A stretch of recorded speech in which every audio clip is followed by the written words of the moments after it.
Uzbrukums turpinās. Galviņš! Endras Rīpers spēlē. Indrašis! Vārtī! Miks Indrašis! 1-0! Pēc Gunta Galviņa metienu no zilās līnijas neizdodas Endrasam tvert ripu, un Indrašs to savāc un augstasinīgi gūst savus otros vārtus šajā čempionātā.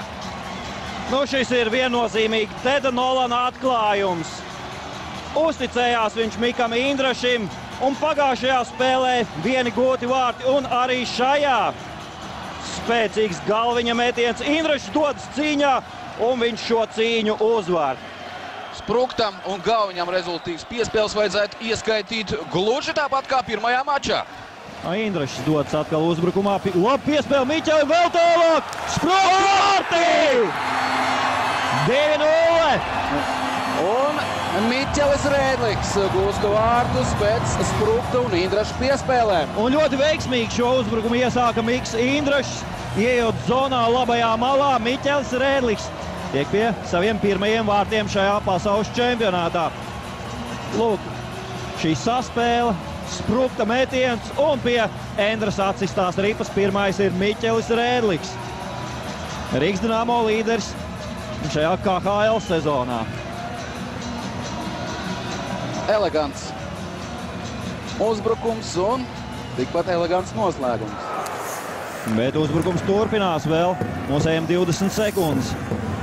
Daugaviņš. Širokovs, metiens vārtī! Aleksejs Širokovs, 3-2!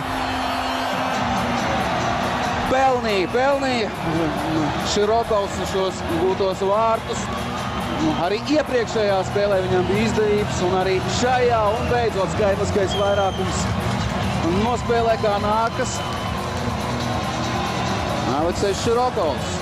Ilgstoši izdevās tagad pieturēt ripu zonā otrajam uzbrucēju trīniekam.